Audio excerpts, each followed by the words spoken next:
Beats rhythm.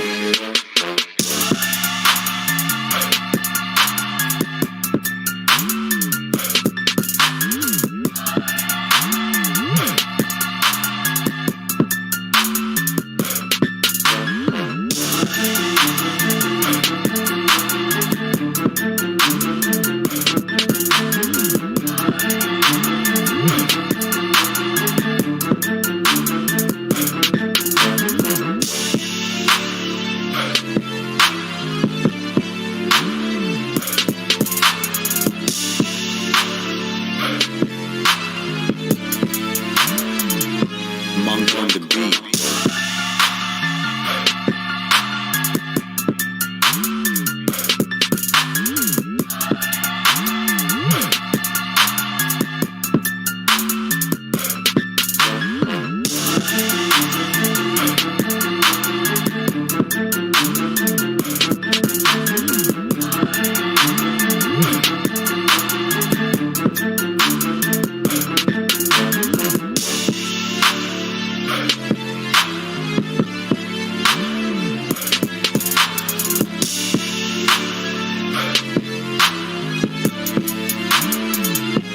On the beat.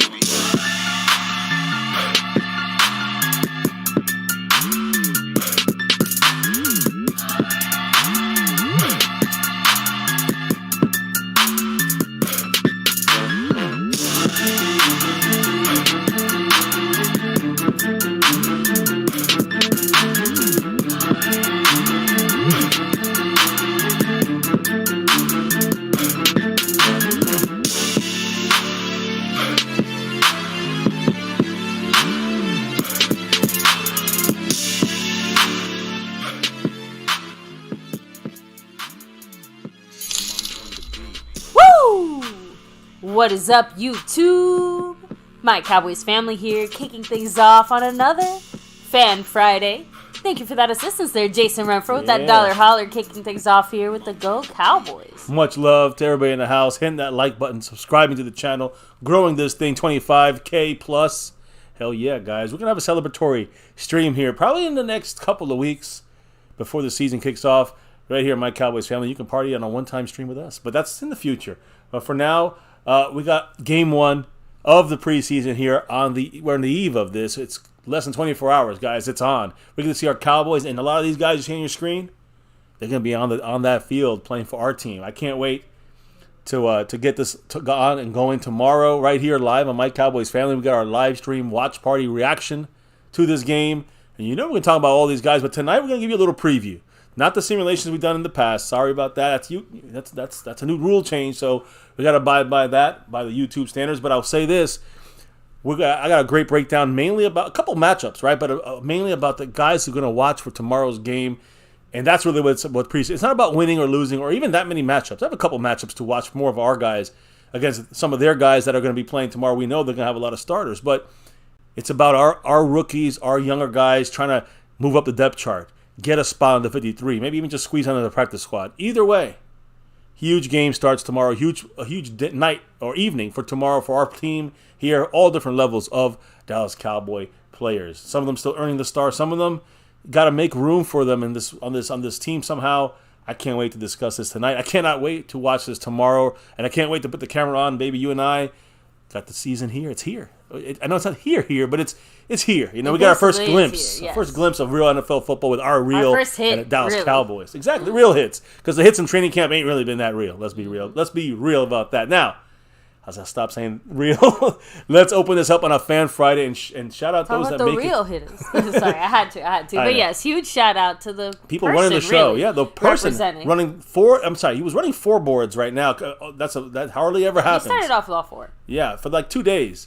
Of course, you have to give it up, but he's running the rest of the boards. The man, Jason Renfro, he's repping that Randy White jersey right there. The sponsor of the week, to you, Jason. Cash App King, the membership winner last week. You see him up there. He's the leader right now on the gifting memberships. Truly appreciate you. Skeptical Fan in second. He's had 3 months of domination. Bobby Bottles in the mix, tied there with 2, actually tied for second with Skeptical Fan. So appreciate you guys on that board. But Jason Renfro really running the show here. Appreciate him. The gifting champ last week.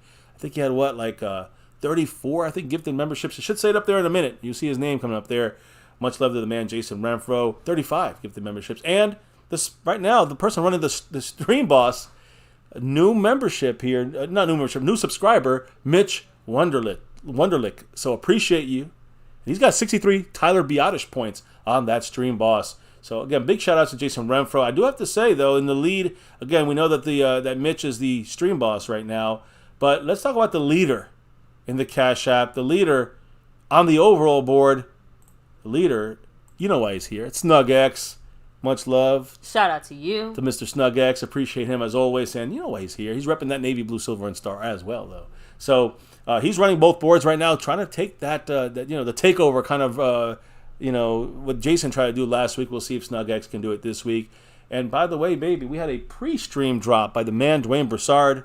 I think it was his usual Go Cowboys. You already know it is. And Dwayne Broussard also dropped a little love on our last stream in the video from today's, kind of like the bonus video clips that we missed over yesterday's practice. So check those out if you haven't yet. Much love to Dwayne Broussard. He's up the board a little bit as well as we, coming down to the weekend here, the final, countdown to find out who is the sponsor of next week and the Cash App King of next week. We know right now SnugX, he's the leader this week on that. So we'll see what happens. Now, baby, outside of the thanks button, dropping the super chats, jumping into memberships or gifting memberships, we also have 4 of the ways for the family to support the channel here. Let them know. It's all Cash App, styled. Yes, of course, we have the money sign MyCowboysFamily at my-cowboys-family. The regular PayPal link, of course, and last but not least, the Streamlabs link. It lets your comments show up on screen just like a super chat. That's right. And, I know that we have special, Mr. Skeptical Fan dropped a little, couple raffle prizes we're going to be giving away here very, very soon in the next couple of weeks. Stay tuned for that. But we're getting that kind of set up on that side of things. It's percolating behind the scenes. Yeah. Thank you very much again, Skeptical Fan. Yes, but those are the guys that run the show here in that star level membership. And like one of those guys being Skeptical Fan, who's one of our star level members. Tonight we shout out the Silver and the Star crew. That's right. So one of the perks, of course, make sure to check out all the membership levels. But thank you to Mary Alvarez, Andy Potched, Bobby Bottles, Dwayne Broussard, Skeptical Fan, Jason Renfro, LC. We have Mr. A. Lavelle as well. Thank you so much to all of you guys representing there on the membership board. Yes, not the navy blue crew. That's a big ass crew we got going on here. But we're talking about that silver level and that star top shelf membership. Of course, is the over everything as well. So check that out if you want, guys. Appreciate you all in all those raffle areas, all those membership areas. I say raffle only because, baby, as we see, we got the ads out the way, we got the shout outs out the way. We have the shout outs of the people repping the board. Let's do the shout outs of the people in the chat right now. Yes, as we get ready for this preview. Cam, Dallas Cowboys for life. Nope, perfectly on time here. We're just finishing up our intro, so way to go. We have 6'8" in the house. Rolando Rodriguez, much love. Dave Walker, much love to you as well. Cassie Stewart representing. We have Cirillo Correa. What's up? Much love. The Puerto Rican Cowboy. Yeah. Getting money in the house. Asmodeus. All the way from Memphis. We have 808 Cowboy in the house. Dwayne Broussard, the top dog himself. DB. Cactus G in the place to be. Jason Renfro, sponsor of the week. Cash App King, membership representative. Oh, by the way, let me add in there, Jason Renfro dropping $1 holler and a Go Cowboys right there in the Cash App. So appreciate him, Jason There Renfro. you go. Trying to build something to catch Mr. SnugX in first place. Appreciate you, Jason. We have, let me see, who else is here? Retro Scotty, what's up? Asmodeus. I think I shut it out, but just in case. Fuego 2.0, Lord Nova 85, Scorpio, much love. Let me see, let me come back down. I think that's everyone here so far. So Colleen K, hello and hi. Hey, have fun at the game tomorrow. Yeah, he's going to be there. Yes. It's in Big D. It's in Dallas. So we're going to talk about this here. Let's get it rolling, right? I mean, it might be a quickie tonight, guys, but, we got 5 on it. We want that 6 and beyond, and it starts tomorrow, preseason. And we're going to see a lot of the backups. We're going to see a lot of the depth. We're going to see some guys trying to make this team. But first, let's talk NFL. Quickly, NFL news. The Raiders coach Josh McDaniels, there was an injury to Devontae Adams.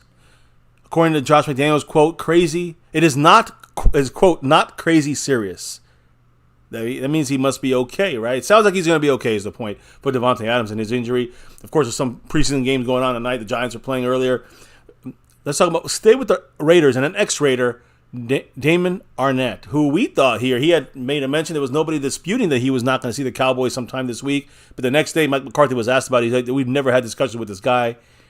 Now you can see why, guys. Allegedly, he's right now been going and meeting up with Instagram models across the land here and robbing them of jewelry and cash. Supposedly these women stole from old Tony Montana men at the club. I don't know. I guess the club. These are basically women that have been kind of living off sugar daddies, and it seems like he's been fleecing them.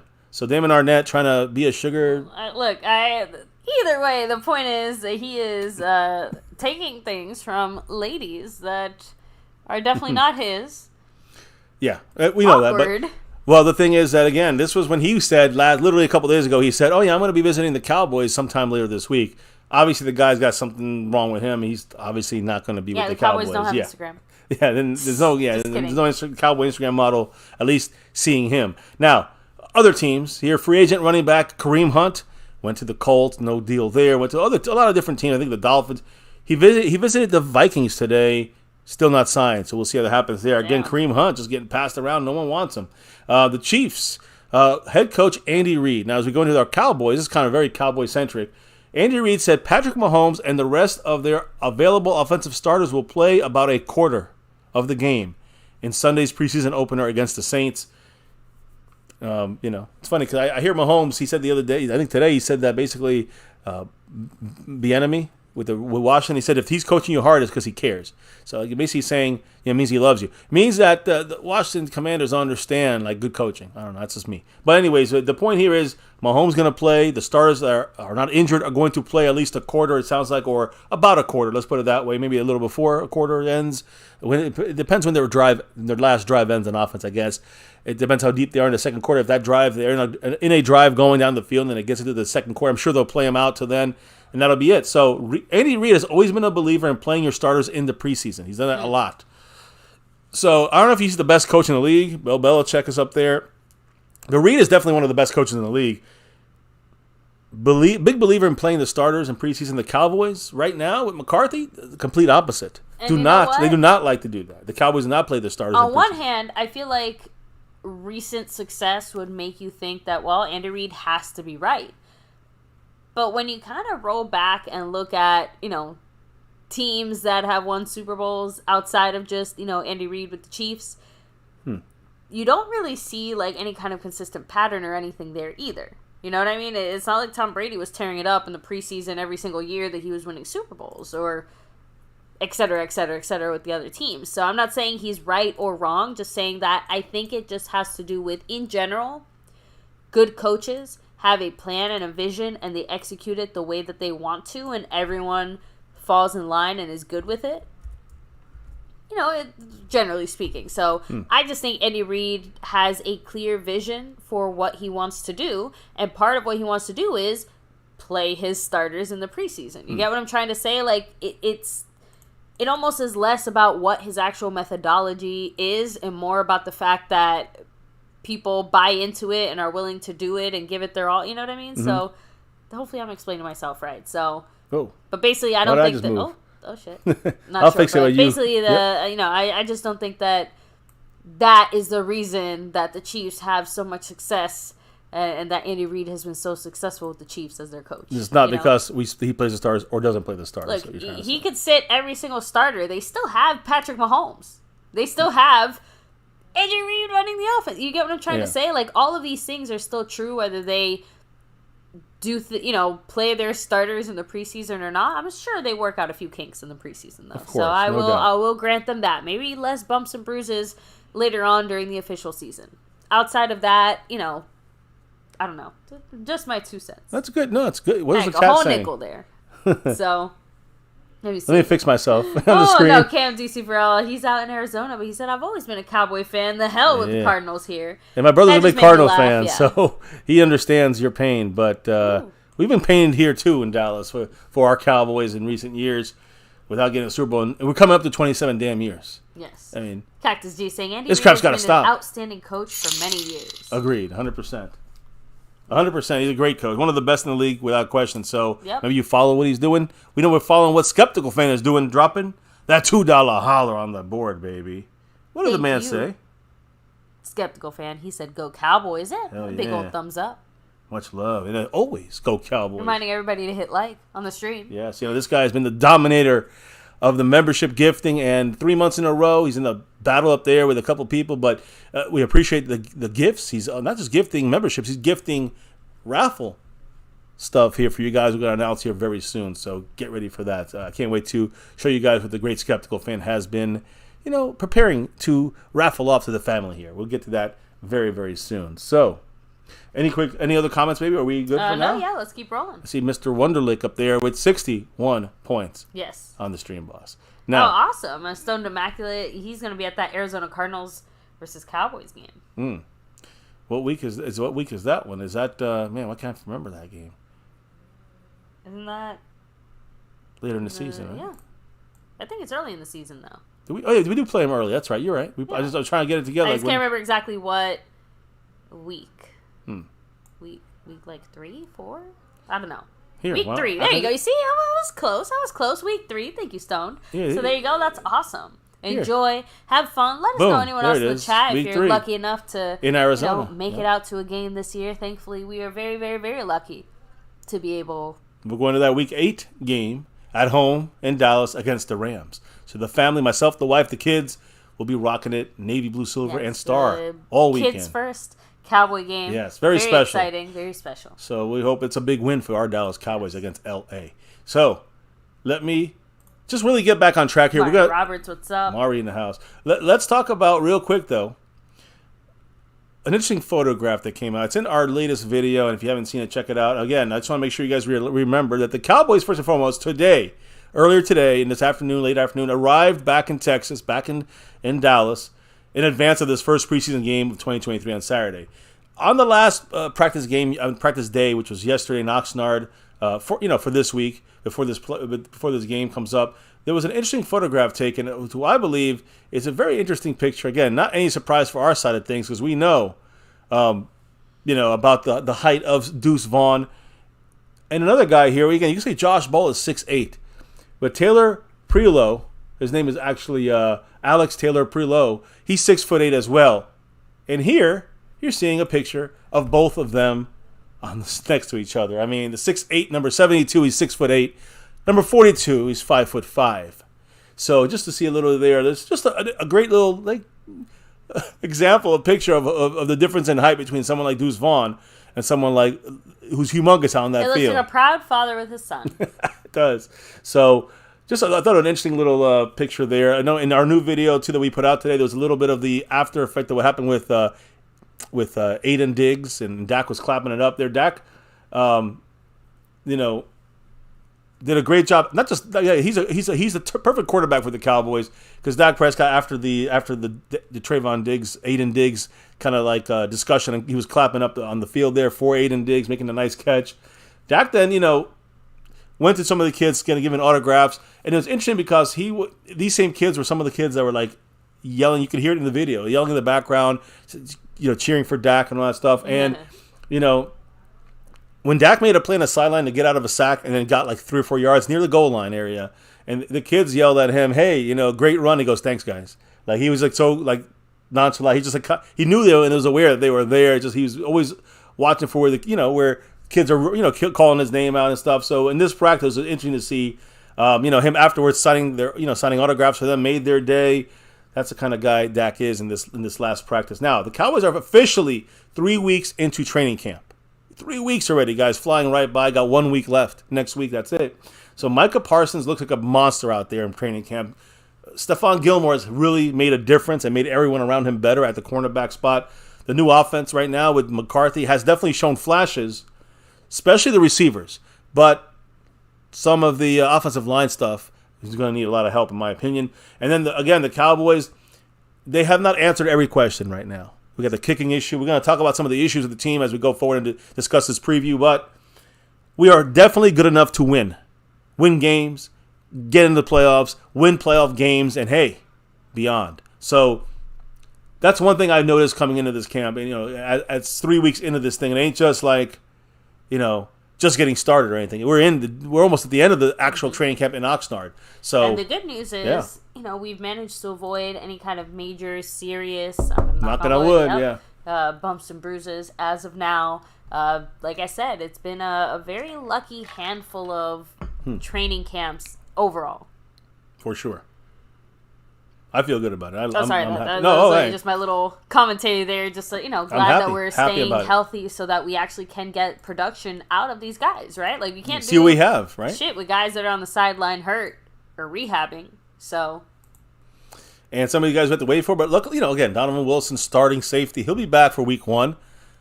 That's the good news on his. He's the most injured guy. I would say the most injured guy. And Jordan Lewis still rehabbing back. We know what we got with both those guys, though. That's the good news. Israel Mukwamu he's already back on the field. These guys we got to see some more stuff from, all back on the field. Great news there. Even Tyler Biadasz, he's good now for for week 1. He's definitely good. Mazi Smith was dinged up with an MRI on his knee tendonitis. He's good. So now we can talk about this game going forward, guys. And it's the Jacksonville Jaguars. You see it on our front there, on the cover. Again, we have to. To me, again, let's make sure we all understand this.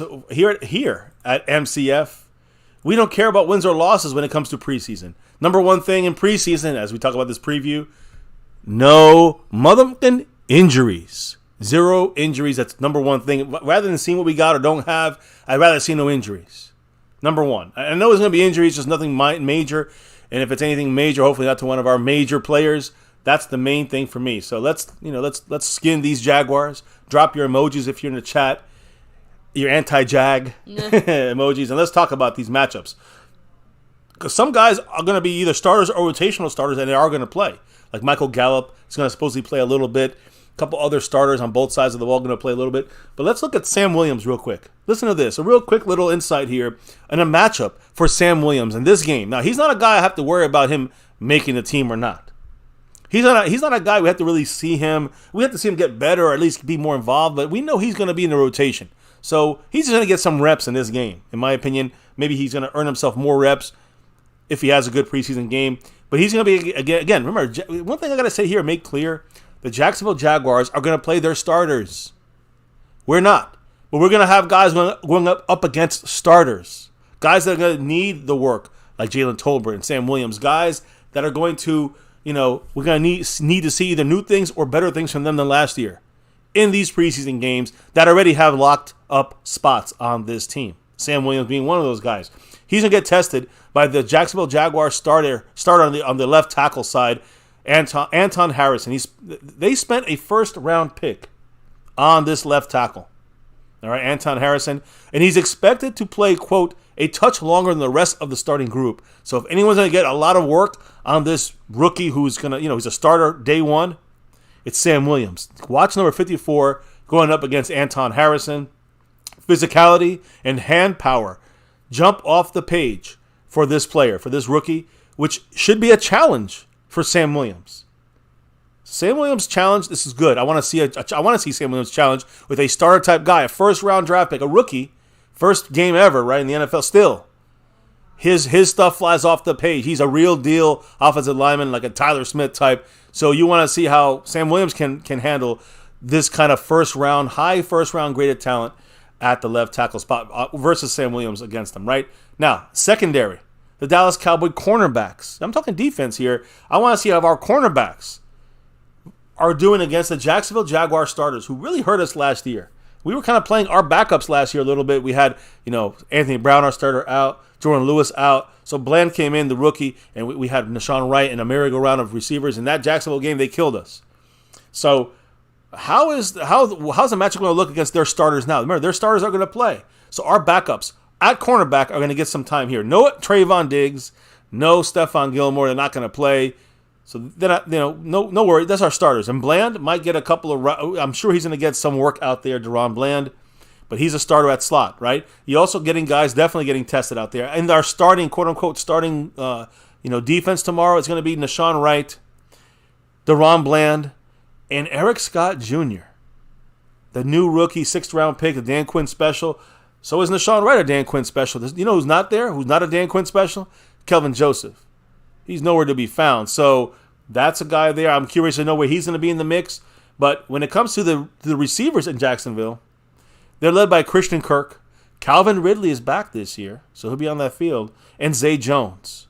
So they actually upgraded their receiving core from last year when we played them. So take a look at these guys. It'll be a good matchup, a good test for Bland, rookie Eric Scott, Nashawn Wright in third year.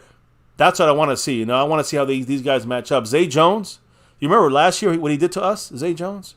I want to watch Zay Jones this tomorrow against our backup corners. He had 6 catches, 109 yards, and 3 touchdowns against the Cowboys.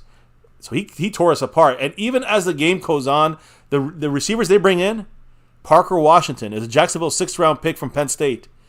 These guys do propose some kind of challenges in their own right to our secondary.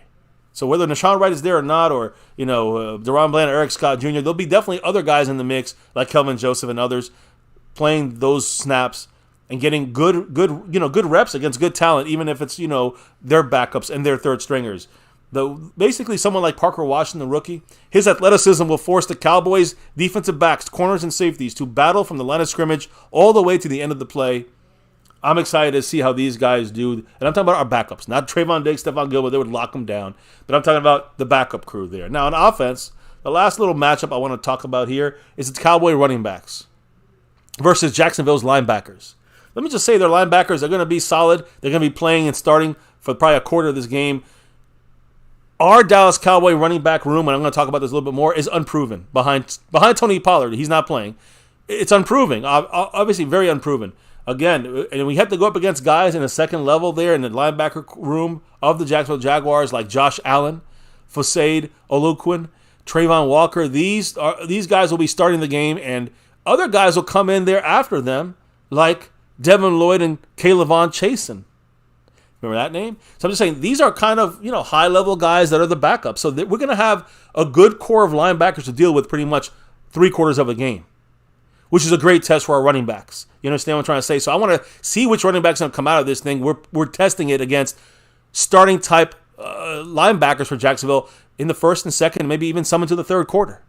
So keep that in mind. The running back situation for our Cowboys without Pollard, right, has been one of the most fluid position battles since in Oxnard right now for the first 2.5, 3 weeks of camp. Malik Davis is going to get a shot in here. Rico Dowdle is going to get a shot. Ronald Jones, he's not getting a shot because he might get, actually, let me rephrase that. He might get some shots out there. Remember, he's suspended, but not right now. So the Cowboys want to see if they need to even keep him around. Don't forget, of course, Hunter Lipke, the fullback type guy. And, of course, little man Deuce Vaughn, which we're all excited to see him out there. All 5 of these guys will get a lot of snaps. Unproven crew. They're going to go up against a very difficult linebacking crew aimed to stop the run game. So, again, all these running backs have earned praise from Mike McCarthy at some point in training camp. And they've all taken first-team reps with the Cowboy starters. So, again, they're going to get a lot of valuable reps in this game against the starting linebacking crew of the Jacksonville Jaguars. Almost all the running backs for Dallas. Also, they're not power guys, but what are they heavy on? Receiving, catching the ball. All our guys can catch the ball in the backfield. So, whether it's running the ball or passing the ball, a screen or something like that, if any of these running backs can pop one loose against a strong linebacking core of Jacksonville, it would help kind of that player, whichever it may be, really, they can get a couple good plays against a good Jacksonville linebacker. That player will stand out as maybe he could jump a spot on the depth chart, whether it's Deuce Vaughn, Ronald Jones, Rico Dowdle, Malik Davis, or Hunter Lipke. They have some good plays against a good defense, of linebackers. That is when they will be able to move up the charts here and maybe make a name for themselves, get a spot on here, whether it's practice squad or get on the 53 somehow, right? Even in the running game, though, bursting through the second level could help, make an impact for some of these running backs that we're going to have testing and battling for, the second and third spots of running backs on this team. That's going to be interesting. But any quick little notes there maybe from you or thoughts from the chat before we keep it rolling? A quick little update by Sorton. The Broncos just lost by 1 in the final minute. And I know it's just a preseason game, but listen. Still unfortunate. Listen, Sorton, the question you want to ask yourself is, did the Broncos get any guys injured in this preseason game? That's number one. Losing doesn't matter. Who cares about preseason, brother? That's a second, third, and fourth stringers. It's losing the game or winning the game means shit. I'll lose every preseason game, every year, as long as everyone stays healthy. That's what I care about. So yeah, I hear you. I do want to say something about the Broncos though. How did Brett Maher do? I heard Brett Maher was pretty shitty out there. Basically, after that playoff game last year against the Bucks, he got the yippee yips there, and he's been yipping it right, left and right. So he's been sucking it really badly in Mile High, where the ball goes farther, and he has a strong leg, but he doesn't have that accuracy. He misses it from 30 yards. I told Bronco fans this shit. Bronco fans don't want to hear this shit. Now they see this shit. Now they believe this shit.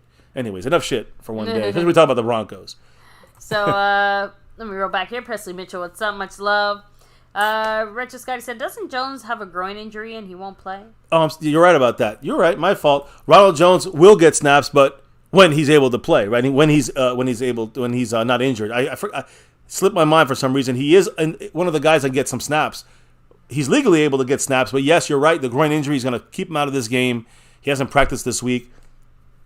And he's probably going to, we'll see. He has to get some games in here. He's got to get at least one game in. So maybe in 2 weeks is his best chance to play, to try to earn some kind of a little elongated time, an extra couple of weeks. After suspension, he could be on the roster for 2 weeks. And after that, he's got to be cut or put on the 53. So that's because of his suspension. We'll see what happens. The great news here, though, you're right there. Who's that? Retro Scotty said that? Or Jason Renfro? That was Retro. Oh, Retro? Said about, yeah. The great news here means that instead of splitting those snaps with 5 guys, you're splitting snaps with only 4 guys, which means Deuce Vaughn's getting more snaps.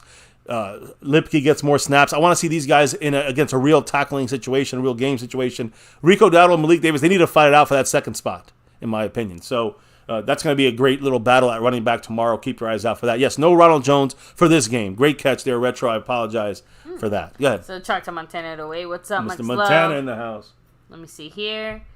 Rolling back. Roland Rodriguez said what veterans are playing tomorrow. Off the top of my head, not sure. Not many, that's for sure. I mean, Michael Gallup will be playing. According to Jerry Jones, he's going to play. So as we get into this, just so you say, who do we watch in this game? And since you mentioned about veterans, I'm going to tell you a big overlapping general statement, which I'm going to break down in a minute. But mainly we're going to see a lot of rookies. We're going to watch a lot of the rookies. So, of course, the second-year guys and third-year guys are going to watch. I'll get into those guys in the middle in a minute. But in the middle, you got Mazi Smith on defense. Obviously, our first pick, we want to watch him. Deuce Vaughn, the 6th rounder. At running back, we just talked about him. Awesome Richards is how you say his name. Yeah. Awesome Richards. And he's offensive lineman. We're going to keep track of him. Tomorrow we'll have the numbers so you guys will know who he is. I think he's 76, if I'm not mistaken, out there. So Awesome Richards, we'll get a look at him. Also, number 37, Eric Scott Jr. I've mentioned him already a couple of times. The cornerback, he's going to be in the mix, maybe in the starting kind of role here tomorrow, with our starters kind of taking a vet, take it off for this game. And right? Thank you, Chalk to Montana 808 again. We see you out there doing your thing. Yeah, so I'm hearing the beats. Thanks for rolling. I'm hearing the beats. Loving it. Yeah, I know he's been crazy busy, so just glad he took some time here to come stop say in and hello. say hi. Thank you. Always appreciate. Always go Cowboys. Always go Cowboys. We're Mr. Montana, you know it. So yes, much love to everybody in the house. Hitting that like. Subbing it up to the channel if you're new. 25K and beyond. You know how we're doing this. And not stopping. We're still rolling, guys. We're almost at 25.3 already. 25. You guys are freaking fantastic. Can't do this without you guys. Remember, we got 5, but we want that 6 and beyond. Now, with all these names, right? I'm looking at Mazi Smith. He's going to probably get the least amount of snaps out of all the rookies. Mazi Smith, the Cowboys know what he's going to do. They know what he is already, right, Mazi? And he's the kind of guy that, in my opinion, with the injury, the tendonitis situation, no need to roll him too long. Maybe a quarter of play or less for Mazi Smith. Number 58, we'll be watching him tomorrow. Deuce Vaughn, of course, like I just said a minute ago, he's going to get more snaps. Why? Him and Lipke are going to get more snaps because Ronald Jones is out with the groin. And, of course, Tony Pollard's not playing. They're going to hold him out. So we're good there. They're going to get more snaps from a very important position at running back. We got to figure out who's number 2, who's number 3, specialty running backs, whoever. Awesome Richards. Interesting because his name may have to be called upon in the regular season if one of the offensive linemen get hurt and they get injured in the regular season. If that happens, who's our backup? It might have to be a rookie named Awesome Richards. We'll see what happens. A 5th round pick right there. So a lot of these guys keep watching there. Big preseason could be beneficial for someone like Richards. And Eric Scott, I really like him. He's been playing great in training camp. Eric Scott Jr. played well in camp the last couple of weeks. Another great player to watch tomorrow against the Jacksonville Jaguars, number 37. Calvin Richard in the house with that J. Lou $2 holler, baby. Without any further ado, what did the man say? He said, I heard that the offensive is struggling. Well, we know it's weird. I've heard both. It's funny because it's just preseason. Defense is so damn good. Right, Calvin? I mean, our defense is phenomenal. And let's be fair about this, too. The offensive line has been atrocious. Not because they suck when we have our starters. There's no Zach Martin out there. Tyron Smith's playing part-time. Terrence Steele's kind of playing part-time. Of course, Biadish's been hurt, just recently. And Tyler Smith's been playing fantastic.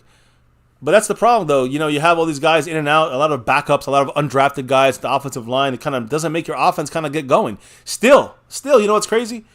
I've heard people complain that the defensive cornerbacks and the defensive backfield have been torched too much this offseason, this training camp. They've been torched, burned. And they've had some days where they've lost against the Cowboy offense. So I wouldn't worry too much about it. It's more about getting the plays ironed out, the plays that you can use. They're going to be more efficient. Get the issues wrinkled out. And, I don't know what to say about this when it comes to preseason because I don't think Cooper Rush or Will Grier is going to be a good indicator of if these plays work or not. I want to see Dak in the starters, and that's going to be done in practice. That's not going to be done on the field for anyone to see. At least that's the way it's supposed to be right now in 2023, according to McCarthy. So great comment there, Calvin. Appreciate that. And yeah, even though the defense has won more often than not, the defense is better, right? The defense is better than our offense. Offense ain't missing our offensive line. For the most part, parts of it. So that's kind of the reasoning for that, in my opinion. Also, the defense has been together for 3 years. The offense is in a new kind of 30% scheme change, right? I think the offense needs a little bit more time as well to kind of get things tweaked out and fixed. No, of course. And you have to remember, too, as far as the defense, we were able to keep so many of our core players, heck, even a lot of our fringe players, you know what I mean? Mm-hmm. So as far as, new faces on the team, there's not that many. And one of, the two faces that's, new on the defense right now,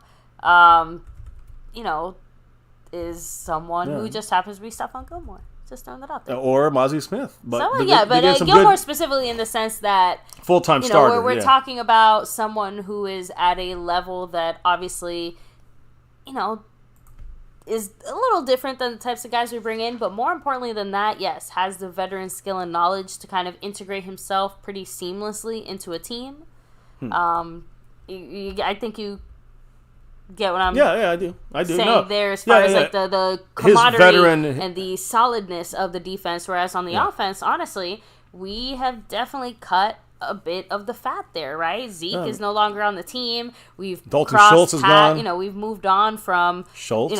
Our not just our recent tight end, but just the year before that, our receiver. So I'm just saying that the Cowboys offensively have churned through more of their top talent, and it's also a little bit more visible because, Dak is throwing the ball to a lot of guys that were not catching it or would catch it and something else would happen. Or you get sacked, you know what I mean? So again, that's a lot of that is because of the offensive line. So these things we're going to have to figure out because we're not watching the starting offensive line tomorrow for the Cowboys. We're watching, and they might be out there for a little bit. Some of these guys, I'm talking about. That's unfortunate. I want to see. I would have liked to see the depth get better. I want to see the depth. I'm not saying none of them are going to be out there. I do think some of the offensive line will be out there, but I think Biadish cannot be out there after that leg injury that he had. He rolled his ankle. Can't risk it.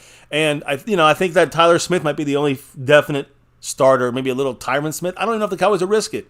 So as long as Will Grier and Cooper Rush get a little bit of time to throw that ball back there, we can at least see something of the offense, get a little bit more information about some of the tight ends, the backup receivers, offensive line, running backs, of course. We'll talk about that a little bit deeper here in a minute. But let's just talk about this game tomorrow against the Jacksonville Jaguars. The key is whoever we have in the field, I don't care if they're starters or backups at this point, it's that we're playing the starters in the first quarter for the Jacksonville Jaguars. We're playing a team that's going to be better than us tomorrow. That's fine. That's a better test for our depth. So, and I'm going to remind everybody, it doesn't matter if we win or lose this preseason game. We just want no injuries. Listen, I want no injuries, number one. Number two, I want to figure out things about our players, good, bad, and ugly. And number three, we'll get the win. You guys feel me on this? It's not important, but it's not important. It's just kind of like a bonus in a way, right? It's a bonus. So you say, hey, we won in preseason. Who cares? It means literally shit. Some of the best teams have never won a preseason game in that year and won a Super Bowl like we did in the 90s. I remember we had horrible preseasons because we didn't care about it. We figured things out in preseason to win in the regular season, playoffs, and the Super Bowl. Yeah, I was there. I remember. So, anyways, guys, now the fact that the Jacksonville Jaguars are going to play their entire starters for part of the game, and I'm thinking about a quarter's worth, about that, maybe two drives, who knows. On the Cowboys side, we may see some starters, like I said, maybe an offensive lineman or two, Gallup. I mean, you could tight ends, Ferguson, they'll be out there, starters, right? Ferguson's our number 1. He'll be out there, number 87. But Dak Prescott will not be out there. That's a guarantee right there, guys. And, as I kind of, you see me bouncing around, but you're going to see me bouncing around, but you're also going to see a little bit of just a little visual kind of video clip breakdown here through training camp about some of the things we've seen since the pads have come on. I compiled this for you guys as I discuss some of the, not really the video, that's for your guys' entertainment. It's more about the people in the video, like Dak Prescott and the quarterback situation. He will not be out there practicing. That's fine, because we're going to have the backups. Number 10, Cooper Rush. Number 15, Will Grier. So, again, Cowboys will not have Dak starting. I don't want to really play. I'm more with McCarthy on just keeping the guys healthy. Cannot afford to lose anybody on the roster if possible. Of course, no starter as well, even more important. But we have a couple injuries where we're tending to this. Andy Reid is right, and McCarthy is wrong, or that McCarthy is right and Andy Reid is wrong. You know what I mean? It's just different styles, and what works for one may not work for the other. Not playing our starters works for us. Yeah. So I agree. So when we start talking about these guys, we're going to start on offense, we're going to go to defense, we're going to finish with special teams, and then we're done for the night. So there's the rundown here for tonight for the stream. So guys, get your thoughts in, drop your love, get your comments out there. Because again, guys, we're just brewing for tomorrow's big game. We're going to be live on camera right here, My Cowboys Family, discussing the game. Every play as it goes by, we're going to discuss it with you guys here on the channel, on the stream. And you'll see our reactions, good, bad, and ugly. We get crazy sometimes. There's a lot of new people here. There's about like 5,000-6,000 new people since we went live last. Buckle up, guys. It's going to be fun. It's going to be fun, but I want to win in the sense of no injuries. I want to figure out a couple spots, and then I'll take the W if they give us that. Now, let me go back to this real quick, the video, because I do want to talk about Will Grier. Cooper Rush, Will Grier are going to fight it out for that second spot. Right now, Cooper Rush is the second stringer. Will Grier is a third stringer. He's hoping to make the 53-man roster after a change to his game, but also to the rules, right? He's back where he started from last year. He was challenging for that number 2, lost that number 2 spot, was cut and re-picked up by the Cowboys and put on to the practice squad, right? It's hard to keep 3 quarterbacks. Well, some of these, again, these differences in the rules are going to make it easier for someone like Will Grier, number 15, to get on this team. He spent time with Dak first and foremost. In the offseason, remember, he was in that Atlanta trip, right? And the lake. That was Will Grier was involved there throwing the ball. Instead of throwing more over the top with his passes, he learned to use his shoulders in a rotational motion in this offseason. It's a subtle change in his game that was needed, and it showed so far in training camp. So Will Grier, a guy you got to keep an eye out. Again, here's Aubrey trying to make his team here. Here's Deuce Vaughn trying to get a kickoff, a punt that fumbles. We may see him do a couple of those things as well as far as punts are return punts. So we'll see from Deuce Vaughn. Now, it will not be Turpin, by the way. A return of an old rule is going to give Will Grier a chance to get on this team. We're going to have to see how he plays tomorrow.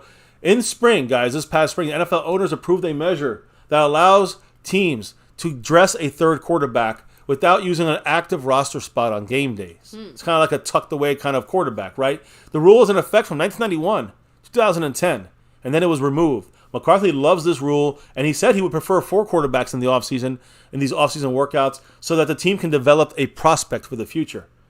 To get 3 quarterbacks on the 53-man roster seems difficult, but once they get him there, he can be stashed as a game day quarterback, basically, for Will Grier. I'm watching him, how he's going to play in this game. To me, that's a big situation for him to try to get not just the second string spot, which is going to take a lot for him, but to secure himself on the roster in some way where he can be the emergency quarterback, right? The third string quarterback if needed. Now, Will Grier also spoke, baby. And I'll do this again. We'll get it back to that in a minute. But Will Grier spoke real quick. He had a couple comments about his upcoming, I'm going to say start, but his upcoming opportunities here to show something once again this offseason, this preseason game. So, baby, what did Will Grier kind of mention? A couple quick things he said. So, first of all, he said, I feel healthier than I did last year. It's a different time again. Last year was not up to me. I played the best I can and leave the rest to the good Lord. So, as far as obviously, getting back into it, right? Especially with that shoulder, he said, I never tweaked it a lot or really thought about it. As I've grown and developed, I've been with Dak the whole offseason. I've just been following him around and doing what he does. And I've learned a lot from him and the guys that he's worked with, just about being more rotational, taking care of your arm and things like that. So I had a good offseason trying to be a sponge with those guys. So he's definitely picked up some stuff, Will Greer. We're going to see it on the field tomorrow against Jacksonville. So I want to see him succeed. I think he's a more mobile quarterback than Cooper Rush. yeah, so, and obviously, like you kind of were saying, it's really, really hard to get, all the QBs, active and ready and good to go in a way that, the league seems to like. A new rule now. Yes, but McCarthy at least is a big fan of having 3 quarterbacks. I think you kind of touched on this, but he said, I think your 53 has got answers to that. I like it. I think it's all good. It'd be for mandatory. Everybody has to have 4 in the building. That's the most important position in football. It requires the most training, and we have the least amount of training in the history of this game right now. So he wants more quarterbacks in the room.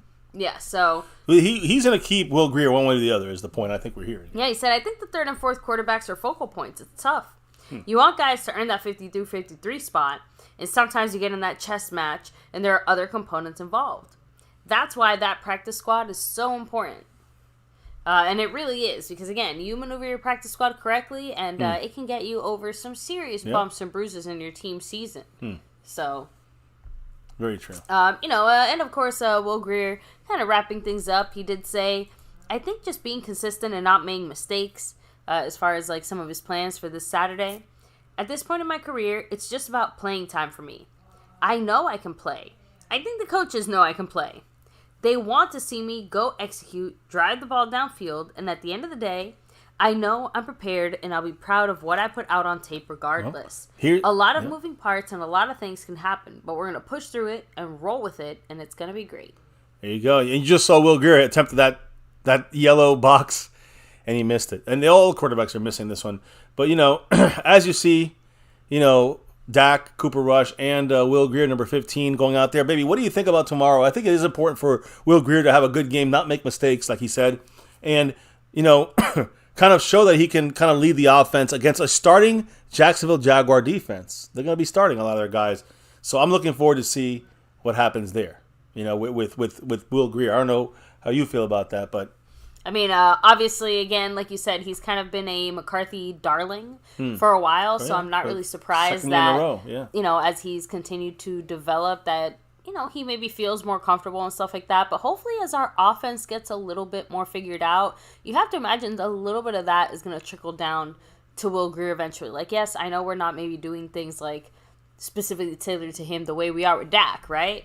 But at least in this case, you definitely get the sense that he has learned a lot, especially because he's said it. He's basically been following Dak around like a lost puppy, just absorbing his football knowledge and his quarterback knowledge. Yep. So, listen, I think Will Greer, with his mobility, has a chance to show himself passing Cooper Rush maybe one day. That's what he wants to develop Will Greer for. So, you've seen these punt return, kick return practices. It's really about the drills going down the field.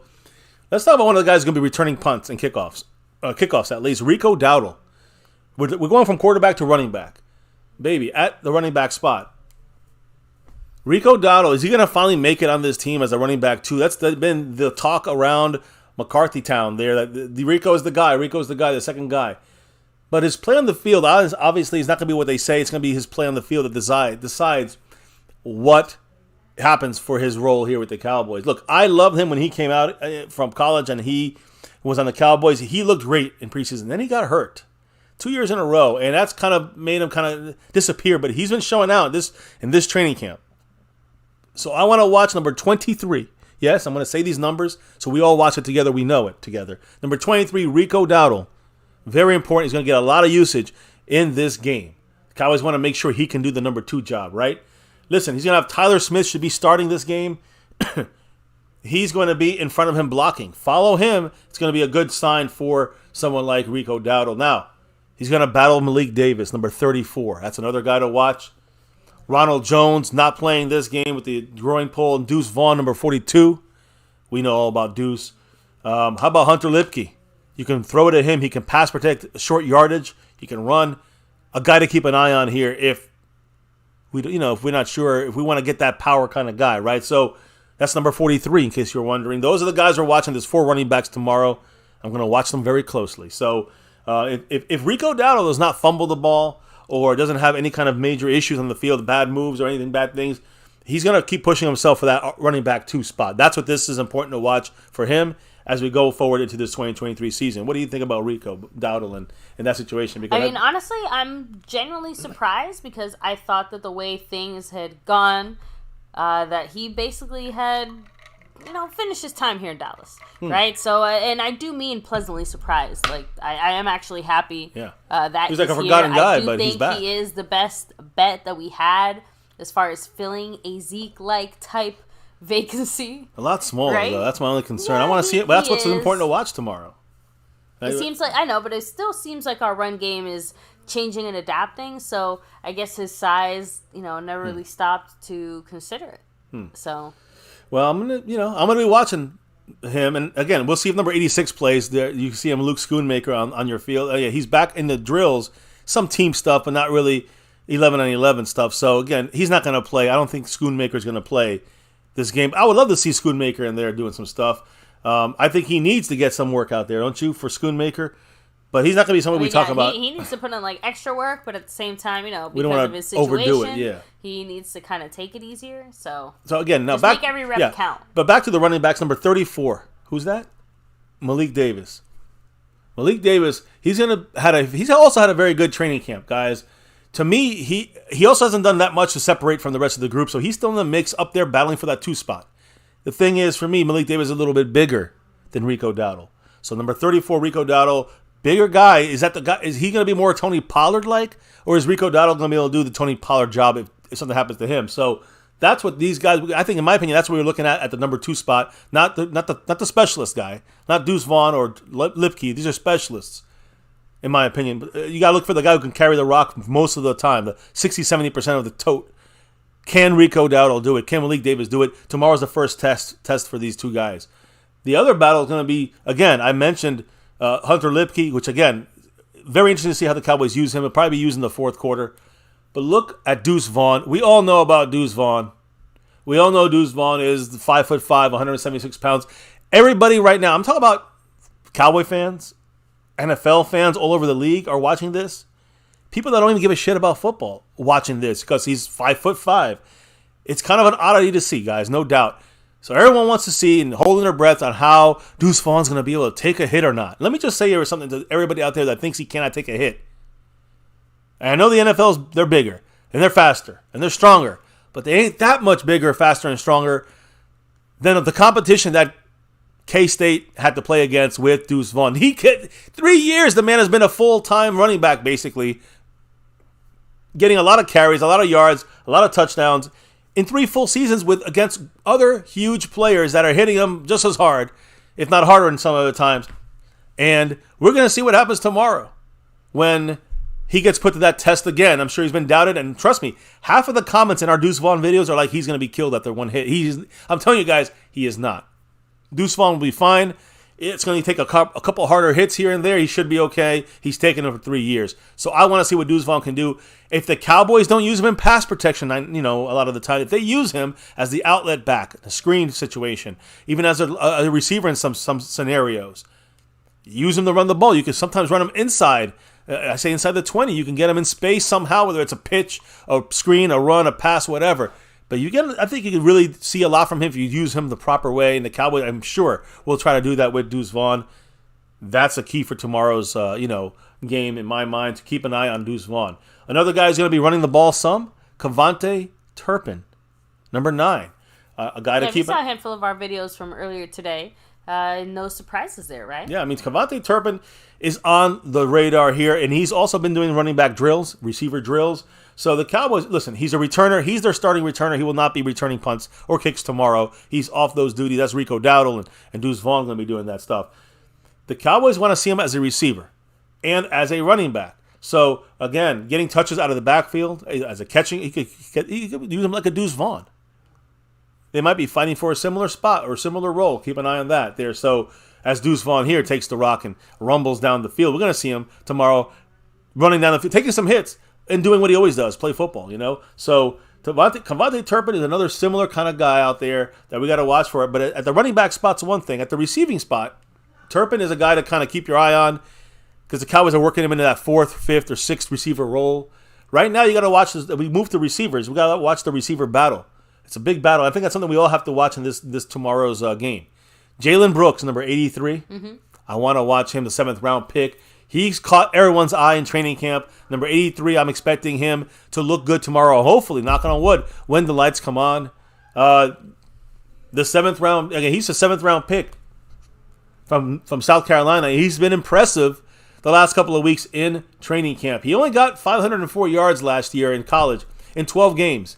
But every time you see any highlights or anytime when the ball was thrown at him, he was balling out. He was playing well. So right now, that number 4 spot behind CeeDee Lamb, Brandon Cooks, and Michael Gallup, behind those 3 guys, that number 4 spot is still wide open. So look for Kevontae Turpin. Right now, I think he's like at 5 right now, the 5th receiver, because I think Jalen Tolbert has edged him out a little bit more, having a solid camp. And, we'll have to see about Mr. Jalen Brooks. Is he number 6?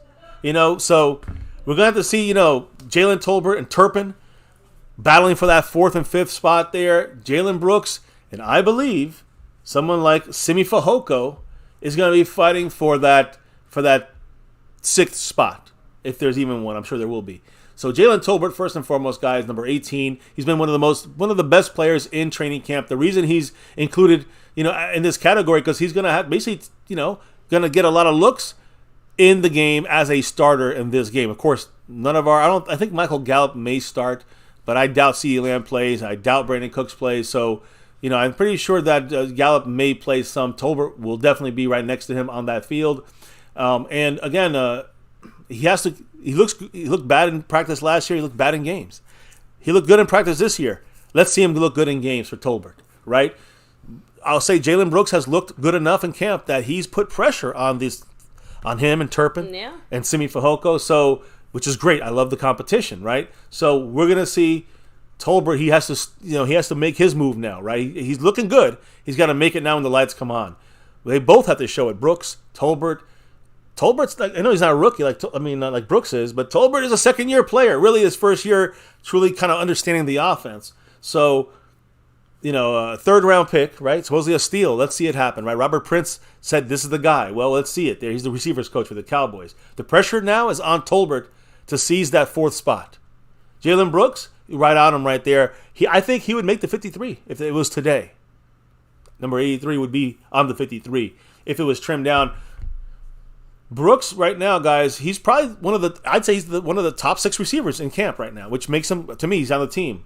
He has good size. He's looked very comfortable as a route runner, made some great catches, right? Some real athletic catches out there. Number 83, love it. It's going to be interesting to see how that shows on the field when the lights come on against Jacksonville Jaguars. I'm saying the lights come on a lot. I'm probably going to say that a lot.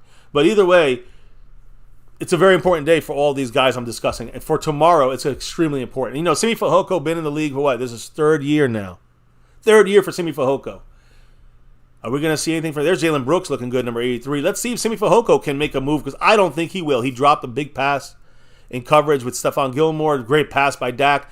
Went right through Simi's hands. So we're going to see Simi Fehoko. He's have to show up one more time now in the preseason, because if he does not, he is 100% off this team. He'll be a practice squad guy, is what he'll be. He always takes 1 step forward, 2 steps back.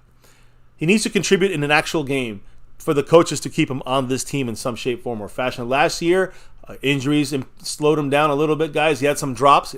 He had, drops have been his biggest issue. He had a major drop with Dak, in one of these practices.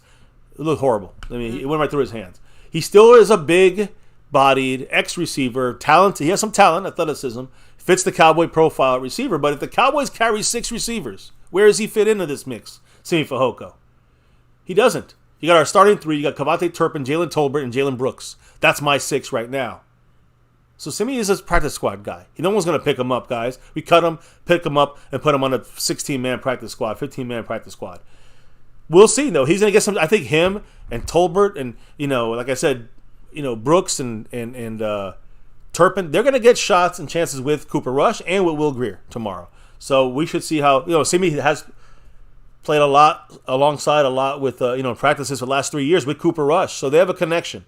That always helps them, it seems, in these preseason games. So we'll see what happens. I think Tolbert and Simi may start this game with Michael Gallup on there if he gets to play, or Turpin if he has to be the slot guy. But if the Cowboys can get consistency and confidence from all these guys, specifically Simi Fehoko, though, that would be a big plus for the Cowboys there. Simi tries to break up the play, but, out of bounds there for Gilmore with that interception. Now, what about the tight end spots? No Schoonmaker tomorrow. I believe Ferguson and Peyton Hendershot are going to get a lot of snaps. But who else is going to get a lot of snaps after that first couple of drives? Number 49, John Stevens. He stood out in camp. Keep an eye on him to make his push up this chart. The reason I mention him, it's important, guys, because number 84 is Sean McEwen? Sean McEwen. And he's always been our guy there as our fourth tight end. But with Schoonmaker, Hendershot, and Ferguson, that's 3 out of the 4 spots. If we keep 4 tight ends, and the Cowboys love keeping 4 tight ends, who's going to be that guy? So, look, Schultz is out. Ferguson, Hendershot, McEwen are still here. And again, Schoonmaker is here as well. That's our 4 guys, it seems. But that McEwen spot could be up for grabs, and this could be one of the telling things to watch tomorrow in this preseason game. After Ferguson and Hendershot go off the field, let's keep an eye on Sean McEwen, number 84, Seth Green, who's in the mix there, Princeton Fant, who's the undrafted guy there, and John Stevens Jr., number 49. To me, guys, again, Sean McEwen, he's only 25 years old. He's the same age as Schoonmaker, believe it or not. He's a steady, reliable veteran. McEwen. So he'll have to beat out a guy who's kind of solid in that spot. So, but again, that's why I push this John Stevens Jr. He's doing a lot of stuff. He's blocking well. He's catching well.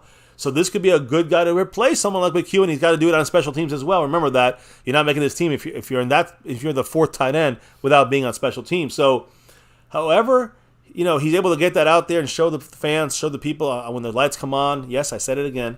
That's what's going to make it or break it for Mr. 49 here, number 49, John Stevens Jr. If he continues to make these big-time kind of catches, he's done some great athletic stuff in practice, got a lot of touchdowns, he knows how to use his body. If he does this in the game on Saturday against Jacksonville, could that nudge him ahead of McEwen? I mean, I think it definitely could be. He's definitely been building up steam. I believe if he can put up a touchdown, make a couple nice plays, McEwen might get 1 catch for 7 yards. I think that's where McQuaid drops. McEwen drops a little bit to like the 5th tight end, and John Stevens edges him out a little bit here, coming down the home stretch, so to speak. So every game is important for these tight ends, especially John Stevens, Sean McEwen.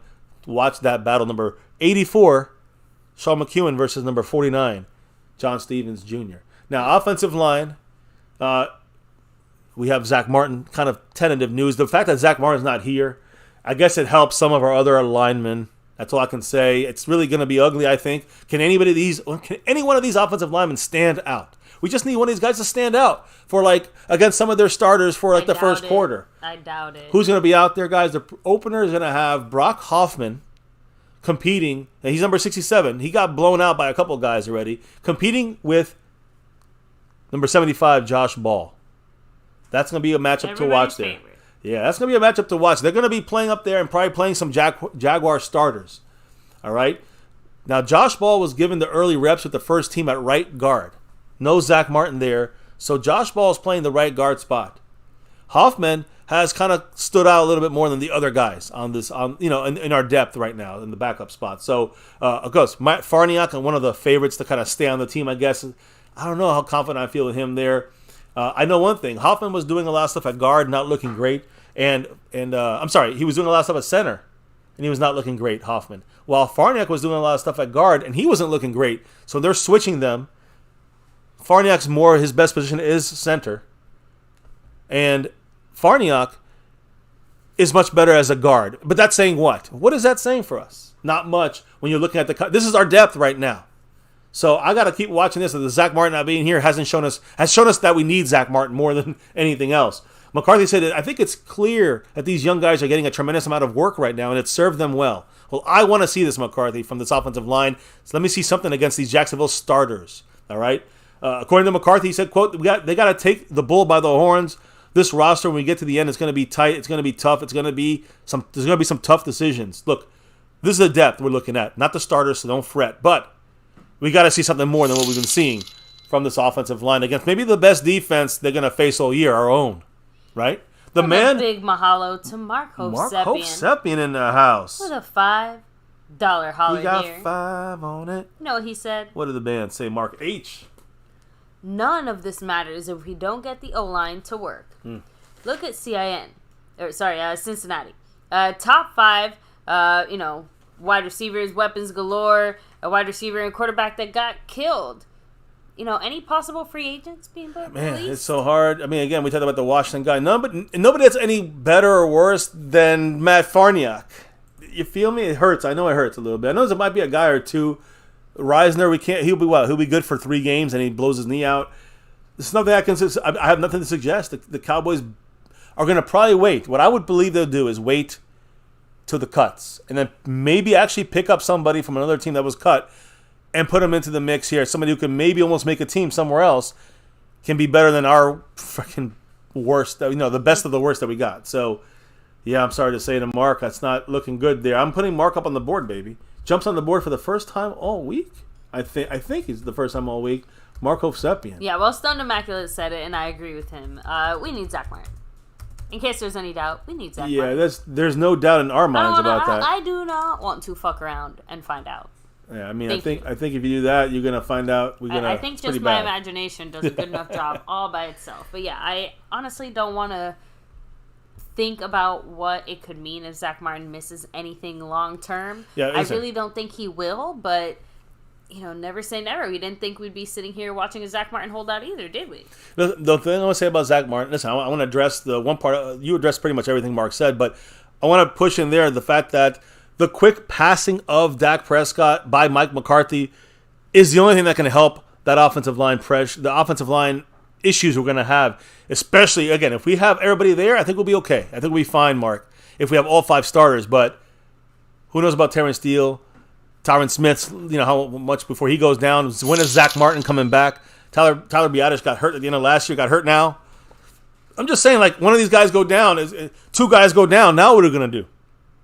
This is Matt Farniok might be able to handle it for enough for 2 seconds to block, right? But what's going to happen for the year? What's going to happen if one or more of these guys fall down and go down? We're screwed. Mark Hovsepian, he's adding to the flavor here. What did the man say? Ooh, with his $2 holler, J. he Lou said, too, yes. Any ideas on who will be released? Men is in top 5 QB.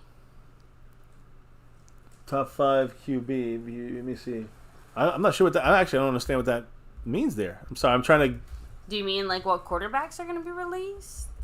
Well, a top 5 list of quarterbacks. I mean, I don't know if even we're looking at quarterbacks right now as far as any kind of. We're not going to pick up a quarterback. I think they're going to go with 2. Now, of course, Dak and let's say Cooper Rush, or 3 with Will Grier in the mix as well. I don't know. Explain what you mean there, Mark, so we can get that question answered a little better. By the way, Mitch Wunderlich, 52 points up there on that stream boss. Much love to Mark right now, breaking the tie up there on that board. So, anyways, look, McCarthy is saying about the offensive line, these are the guys you got to watch, basically, guys. He's saying you got to grab the bull by the horns if you're one of these guys getting opportunities. They will have opportunities tomorrow night. Josh Ball, number 75, playing Zach Martin's spot, right guard. Keep an eye on him. Matt Farniok, probably playing left guard when Tyler Smith's, I don't know. It depends how they're going to do this, right? But Farniok's going to play.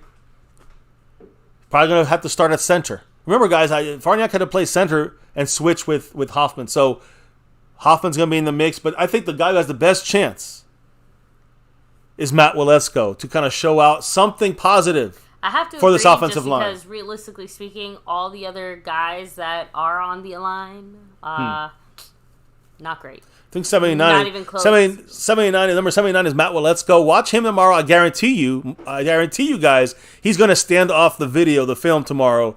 Out of all the other offense, I'm not saying it's going to be great, but it's going to be a lot better than everybody else out there once we get past Tyler Smith. And I don't think anybody else is going to start Tyron Smith or, Tyler Biadasz or Terrence Steele. None of these guys are going to play tomorrow. So it's going to be like Tyler Smith when he's gone. It will be Matt Waletzko will be the guy standing off that field. Mark Hovsepian, another $2 J. Lou. Ooh. Holler on you. He said, what did he say? I meant that since he has a top 5 quarterback and he got killed. Oh, I see, because of the offensive line situations. Look, if they get... Exactly. You don't have the O-line right, it doesn't matter how good your quarterback is, how good your receivers are, and, while how I good agree, anything else is. I agree, but I do think you have to... Then that's where you have to adjust. I think that's where you didn't see Kellen Moore adjust last year. And Mike McCarthy is trying to adjust some, knowing that our offensive line is going to have issues this year. I believe what he's doing is pre-planning. I just don't think he can make many moves. His arms are tied when it comes to making a move for a free agent. The Joneses do not want to spend money right now. They want to wait, hold that $20+ million, and then maybe use it when everybody gets cut and they save one spot in the 53 for someone they could pick up off the cuts, so they don't go into the waiver wire, whatever it may be, for a 24-hour period. Exactly. So that's gonna be something we're gonna have to see how that turns out. I'm gonna watch, bro. I'm gonna watch Josh Ball, Willetsko, and Farniok. One of these guys got to give me something. At least then we can say, we got to get Zach Martin back in the mix or else we're screwed. But if we got Zach Martin back, we can survive with our starting five. One goes down. Can Willetsko do it at tackle if needed? And can Farniok do enough at guard? I don't think the answer is a resounding yes at all. I think we got to see. I think Willetsko has a better chance than Farniok. But it's a big-time chance the Cowboys are taking right now. And that's on the Jerry Jones clown show shit. Just want to clarify that. It's not on McCarthy.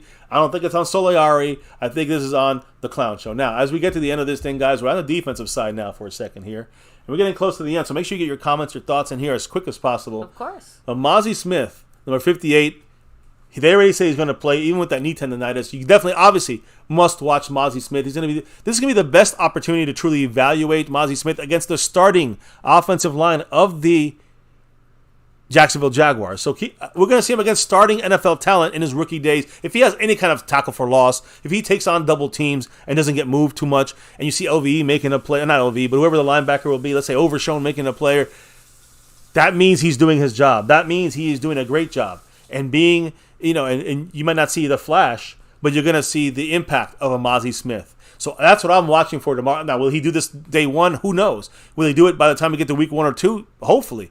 Maybe he's not there yet, but I want to see it. I want to see what he's got, where he's at. Because he's shown a lot of good shit at practice. We're going to see it now, hopefully, in a game against opposition that doesn't really know him the way the coaches, the way the defense, the offense knows him. So right now is going to be a great opportunity to see how he's out there, guys. Only so much you can really grade on these guys, of course, on defensive linemen. He's not going to get getting sacks galore or tackles for losses every play. He's been dealing with that knee issue. He practiced on Thursday. I believe he'll have minimal. He'll probably have 1 drive. Maybe 2 drives out there on defense, and that's it. They're pulling him. And I'm cool with that. But Mazi Smith, you're not going to see the stats. You're going to see other guys getting stats, and the running plays not going. That means Mazi Smith is here. So Hankins won't play. He's vet day. I'm sure he's getting a vet off day here and not suiting up. So Mazi's going to get a drive or 2, and let's hope, knock on wood, that this guy doesn't get hurt, number 1, and number 2, can show us popping off the screen there against starters against Jacksonville in the sense of he's doing his double team takedowns. He's taking on double teams and not letting them go into the second level to block the linebackers. Then Mazi has been doing his job. And I can't wait to see if he can do that. So we're going to keep an eye out for that. So, but yes, real quick, thank you to Mark Hovsepian there with his latest $5 Big Mark. Hawaii Mark. There. Mark H in the house with that 5 on it. Moving on up the boards. Clipping off some wings there clipping off a little bit of that lead for Mitch Wonderlick. He's got 45 points right now. What did the man Marco Sepien have to say? He said, Smith will get hurt. Yep, Tyron Smith. Farniok sucks. I agree. Our Pro Bowl center's a peanut butter guy, Pro Bowl guy. Sorry, there you go. I don't know. I see PB, I think peanut butter, not Pro Bowl. Sorry, that sounds like a peanut butter. Interesting. Sorry. Our Pro Bowl center is a Pro Bowl guy because of lack of talent at center. Zach's holding out, and our right tackle's coming off injury. Fast passes won't help. I mean, that's all we got. That's all we got left there, Mark. If we don't do fast passes, Dak is going to be blamed for getting sacked. Can't blame Dak for that. We'll be the number 1 sack team again. Yeah, I mean, Dak's going to be. Dak was evading and getting away from defensive players all year last year. Even with our best guys, it was still an issue last year in pass blocks. So what do you think's going to happen this year if we're missing Zach Martin? What do you think's going to happen this year if when Tyron Smith gets hurt, anybody else gets hurt, what happens? What about Terrence Steele? Can we count on him being good all year with that, MCL, ACL repair, tear back? A lot of things. We're hanging on to all. If you're missing one guy, I think we can even survive with one of these scrubs guys. I do, if Waletzko has to be played in some way and Tyler Smith stays inside, then that works for me. If Waletzko can just hold it down for a couple of weeks or whatever it may be. If you go inside with Farniak, I mean, can we last a couple of games with him? He started a couple of games last year. He sucked. Better than what we got right now. And that's the shame. That's why I said watch guys number 66, TJ Bass, undrafted. Watch guys like Asim Richard, fifth round pick there from North Carolina. He's going to be playing. These are the guys going to be playing in there as well. So we're going to be watching where the holes come in and who gets through. And then when you look at the number, we'll know who you are. And we'll have to see, hopefully, that the Cowboys then make a decision there on the offensive line side of things. Mark Hovsepian, another 2 on it. He's flying up the board, baby. Ooh, big mahalo again to you, Mark. He said, "You know I don't like Dak, but this is 100% clown show." I want Dak to succeed. Hey, I mean, we all want Dak to succeed. If you're a Cowboy fan, you want Dak to succeed. But I understand the doubts of Dak. Well, when I doubted Garrett, I said I still want to see us go and win a Super Bowl with Garrett. So I understand what Mark is saying. He doubts Dak. You don't like Dak. You don't think he's the guy. Okay, I think he's got enough to get us to the Super Bowl and win it. But to me, it's you want to put the blame on someone. In this situation, it's hard to blame Dak when he's constantly under duress, pressure, and not able to do the Dak things he's supposed to be playing to his strengths this year. So that's going to be a key thing. If McCarthy cannot adjust and adapt, we'll be in the same situation as we were last year. It's going to be bad. So I hear you, Mark. I mean, we still win some games, but it's not going to be. We're not going to be the best we could be. So now on defense, guys, I'm going back to defense here for a quick minute. DeMarvion Overshown, number 35. He's a guy that we're going to keep our eyes on a lot, I think, this offseason. He's had 2 interceptions in one practice. He's been involved majorly. The Jason Renfro special right there. DeMarvion Overshown from Texas at linebacker. Again, that linebacker depth is very important. I know we got our starters. We got Micah and the hybrid linebacker, LVE, Damone Clark. Jabril Cox is somebody else I want to watch in this thing, number 14. But as far as the new guys, DeMarvion Overshown is a guy I think that, he's going to be playing for that Jabril Cox spot, or at least adding to the depth. So I want to see number 35, DeMarvion Overshown, rock it out tomorrow. Can he carry all this stuff into the game? All this good play he's had in training camp so far and the good plays he's made. Can he bring this on the field when and I say counts, when he's hitting full blast in a game situation tomorrow in preseason? I want to see number 35, Overshown, blow out some people when he's hitting them with he got some good hits. He put out, he has a nose for the ball. He's very good at being involved, and he's also contributing as a rookie on special teams.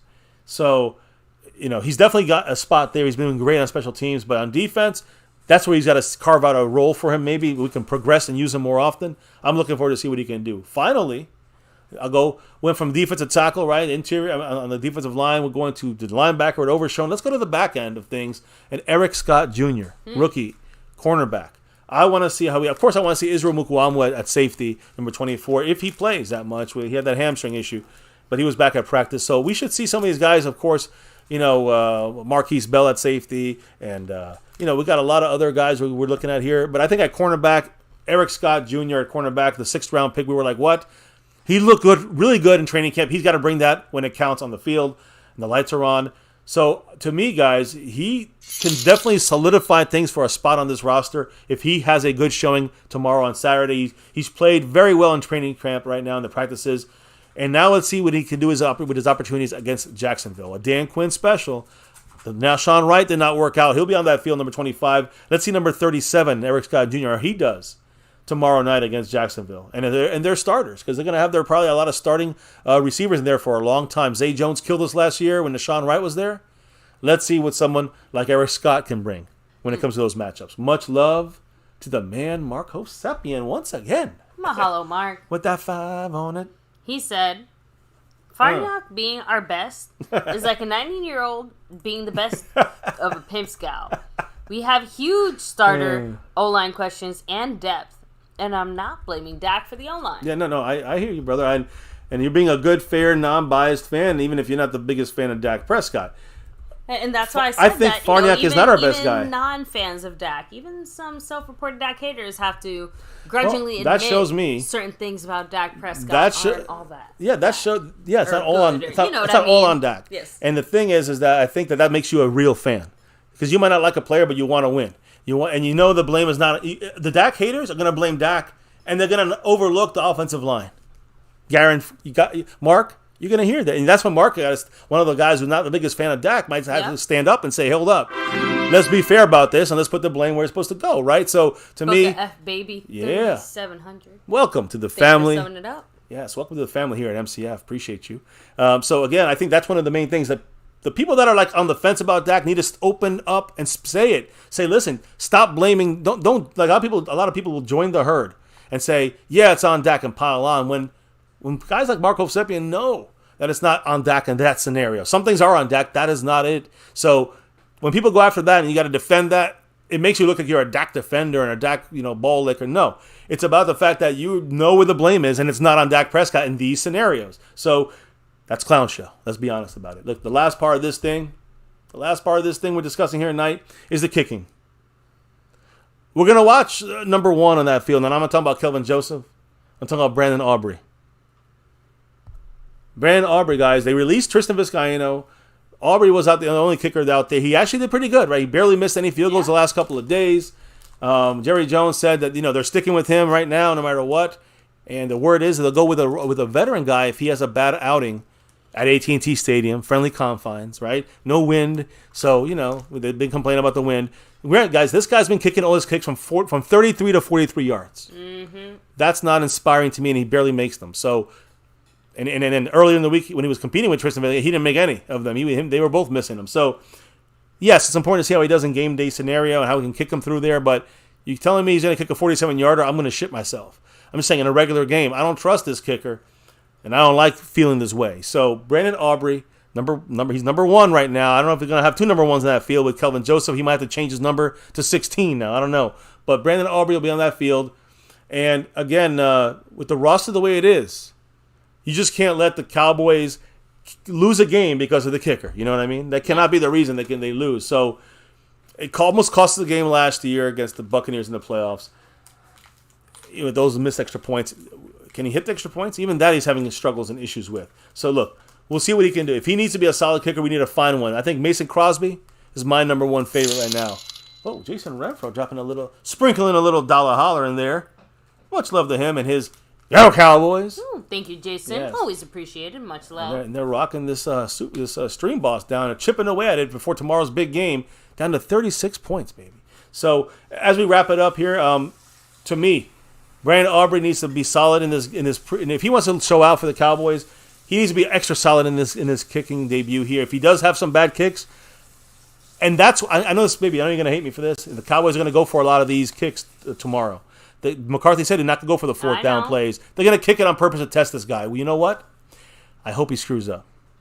It'll force the Cowboys to go and sign Mason Crosby or Matt Prater or somebody out there that's floating around. There's a lot of big-name guys.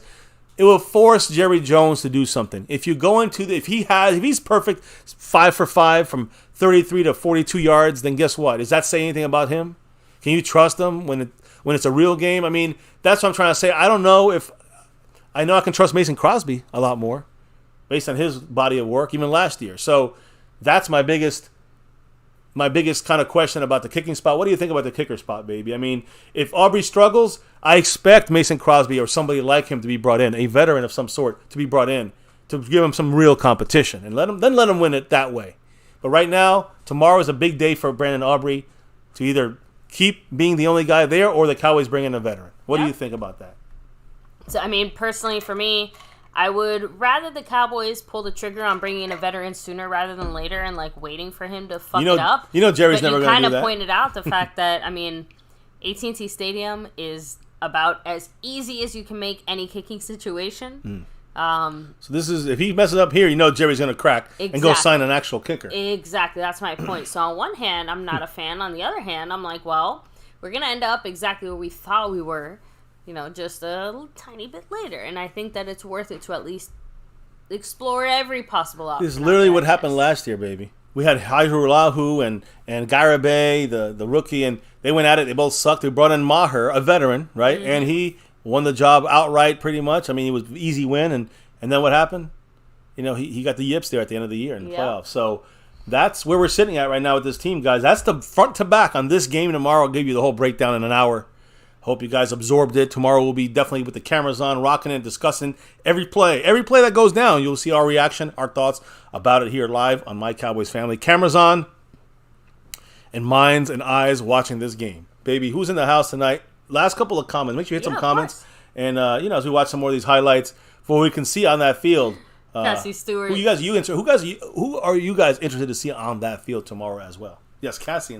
She said, what is it with Jerry and kickers? I don't know. He's like, I'm going to be proven wrong every time, is what Jerry says, it seems like. Every year, I'm just going to keep being proven wrong. Maybe he has it out for special teams. I don't know, baby. He heard you go out Dan Bailey thing, and he said, nah. Dirty South MVP, much love, saying Jerry thinks he's right about what he does. Yep, and unfortunately for him, or unfortunately for us, he also runs the Cowboys. So, and unfortunately, we have to have this graphic, guys. Unfortunately, we have to put this up sometimes. The clown show. Anyway, listen, you guys know it. Jason Renfro said it before. Marco Seppian says it. We say it. They mismanage a lot for this team. We're on the brink of a Super Bowl chance, a Super Bowl run. We're gonna fuck it up because of a kicker, possibly. And that's not saying bad. I mean, we need to invest in the kicker. Let me see. Stoned Immaculate. Much love. The kickers, yes. Have a great night. Let me see. Zachary Carrasco said, why Dak Prescott's not playing in the preseason games? Russell Wilson's going to play in them. That's not Dak's call. He wants to do it. McCarthy, Jerry, that's their call. So, let me see here. Shout out Griff 181. Much love. Monroe Cadet in the house. Cactus G in the place to be. Richard Scotty. Cassie Stewart. I'm just trying to make sure I go back. Andy and Boogie. Hit up any comments. Of course. Mahalo to you, Marco Seppian. Yeah. Big Mark. Loving that coffee, brother. And there's a little gift going your way here, guy. For Mr. Marco Seppian. Coming to you soon. Stay on the look. You let him know? Yes. I'll have to send you the tracking number tomorrow. Yes. But Weapon X88 said, worried about how our running back pass blocking is going to pan out. That's a good question, especially with seeing Deuce. Deuce was not going to be used for that. He would probably be used to be if they're going to do that kind of blitz situation and try to maybe make him block, Deuce will kind of chip and then be the outlet, for the Will Greer or Cooper Rush. That's what's going to have to happen. He cannot sit there and take a block because that's a wasted block in my opinion. So outside of him, though, I think Malik Davis, Rico Dowdle, watch how they block, and especially Tyler Lipke, who is probably the best blocker out of the group. Those are the guys to watch. Those four guys I just discussed, we got to watch how they all pass block. And yes, it's something to watch for tomorrow's preseason game against Jacksonville. So, Asmodeus, much love to you as well. Take it easy. Have He's a great representing night. Memphis with that star over everything. Yes. So Thomas Garrett in the house representing, Nashville, right? Representing that star over everything in Nashville. Tennessee well represented with that Cowboy star. Let me see here. I think I did most of the shout-outs here. I'm trying to go back as far as I can. Let me see. Yes, I did. So at least on my side, that's as far back as I can go. Yeah, most of the comments are just, people chit-chatting amongst themselves or other things like that. So I'm going to definitely shout out the people that dropped the love tonight here from above. Dwayne Broussard, Jason Renfro, Skeptical Fan, Calvin Richards, and Marco Seppian, the drops of the night from him. Appreciate all you guys and all the fronts here. Shouting out the sponsor of the week. Much love to the takeover man here, Jason Renfro, who's a sponsor of the week. He's also the king of that Cash app. You see him right there repping it. And he's also the, what else did he have? He was the membership gifting champion this week. Much love to Jason Renfro. But as the second week comes on, he is the leader for a back-to-back on that side. Not everywhere else, though.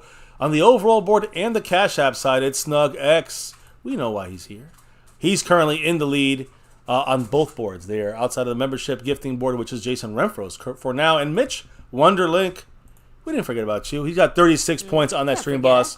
As we enter tomorrow's live stream, with him representing this, the newest, one of the newest subscribers to My Cowboys Family, as we went past 25,000 and beyond. Baby, why do we do this here each and every night on My Cowboys Family? It's that navy blue, that silver too, and that star over everything. Win, lose, or draw, good, bad, or ugly, never forget, guys. Here at MCF, we rep that star over everything, and here on My Cowboys Family for 6 years and beyond. Never forget the number one thing here, now, and forever. As always, Go Cowboys. Let's get that 10 and beyond. Guys, thank you in the chat for dropping the knowledge all night long. Yes, thoughts going out to Mark and the whole state of Hawaii. Yes, Maui a horrible getting, situation. yeah, that's very, I mean, we are all thinking about that and hoping the best. So I hope everyone for Mark as well is safe and sound out there. Thank you all for dropping the knowledge in the chat literally all night long here in a couple hours, an hour and a half. We broke it all down for tomorrow's big kickoff preseason game for our Dallas Cowboys. Cannot wait to see who makes his team, who can really show something out in the game tomorrow that can separate themselves from the competition. Thank you guys for dropping the love from above. Of course, can't do that without your guys. Can't do this on the nightly without your guys' love and support on that side. And baby, before we can officially clock out for the night and return tomorrow for the first live stream reaction of the 2023 season. Right here, my Cowboys family, baby. What do we got to do here at MCF before we drop out for the night? We got to drop the beat. Oh, yeah. That beat's been dropped. It's a wrap here, my Cowboys family. And yes, cameras come on tomorrow. Live reaction, watch party. Make sure you're here with the family. Let's try to get all 25,000 family members here tomorrow, right?